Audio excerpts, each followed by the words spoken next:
Item ಯಾವುದೇ ಇರಲಿ try ಮಾಡಿ ಆಚಿ ಚಿಕನ್ ಮಸಾಲಾ. ಧಾರವಾಡದ ಕಾಂಗ್ರೆಸ್ ಯುವ ನಾಯಕನ ಹತ್ಯೆ ಪ್ರಕರಣಕ್ಕೆ ಸಂಬಂಧಪಟ್ಟ ಹಾಗೆ ವಿಚಾರಣಾಧೀನ ಕೈದಿಗೆ ಆಸ್ಪತ್ರೆಯಲ್ಲಿ ರಾಜ್ಯಾದ್ಯಂತ ಸೌಲಭ್ಯವನ್ನು ಒದಗಿಸಿದ್ದಾರಾ ಅನ್ನುವ ಪ್ರಶ್ನೆಗಳು ಕೂಡ ಇಲ್ಲಿ ಮೂಡ್ತಾ ಇದೆ.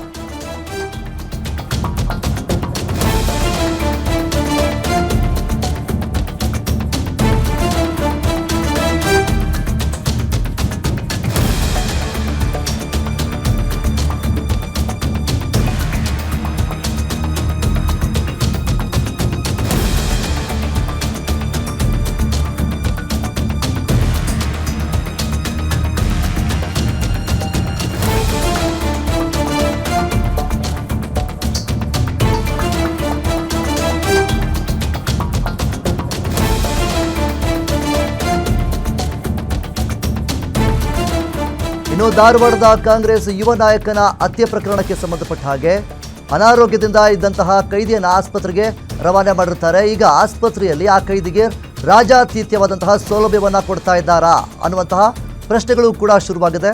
ರಾಜಾರೋಷವಾಗಿ ಕೊಲೆ ಆರೋಪಿ ಮೊಬೈಲ್ನಲ್ಲಿ ಬ್ಯುಸಿಯಾಗಿರುವಂಥದ್ದು ಕೂಡ ಆ ಒಂದಿಷ್ಟು ದೃಶ್ಯಗಳು ಕೂಡ ಒಂದು ಕಡೆ ವೈರಲ್ ಆಗಿದೆ. ಕೊಲೆ ಆರೋಪಿಗೆ ಮೊಬೈಲ್ ಸಿಕ್ಕಿದ್ದಾದರೂ ಹೇಗೆ, ಹಾಗಾದರೆ ಆರೋಪಿಗೆ ಯಾರು ಕೊಟ್ಟರು ಮೊಬೈಲ್ ಅನ್ನುವಂಥದ್ದು ಕೂಡ ಒಂದು ಕಡೆ ಪ್ರಶ್ನೆ ಆಗ್ತಾ ಇದೆ. ಯೂತ್ ಕಾಂಗ್ರೆಸ್ ಪ್ರಧಾನ ಕಾರ್ಯದರ್ಶಿ ಫೈರೋಜ್ ಕೊಲೆ ಪ್ರಕರಣಕ್ಕೆ ಸಂಬಂಧಪಟ್ಟ ಹಾಗೆ ಕಳೆದ ಏಪ್ರಿಲ್ 10ನೇ ತಾರೀಕಿನಂದು ಕೊಲೆಯಾಗಿದ್ದ ಫೈರೋಜ್ ಪಠಾಣ್ ಅವರೇನಿದ್ದಾರೆ, ಆರೋಪಿ ಮೈನುದ್ದೀನ್ ನದಾಫ್ ಈಗ ಹುಬ್ಬಳ್ಳಿಯ ಕಿಮ್ಸ್ ಆಸ್ಪತ್ರೆಯಲ್ಲಿ ದಾಖಲಾಗಿದ್ದಾರೆ.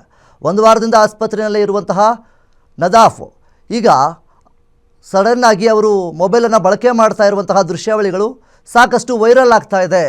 ಆಸ್ಪತ್ರೆಯಲ್ಲಿ ಇವರಿಗೆ ಮೊಬೈಲ್ ಕೊಟ್ಟಿದ್ದಾದರೂ ಯಾರು ಅನ್ನುವಂಥದ್ದು ಕೂಡ ಒಂದು ಕಡೆ ಪ್ರಶ್ನೆ ಆಗಿದೆ.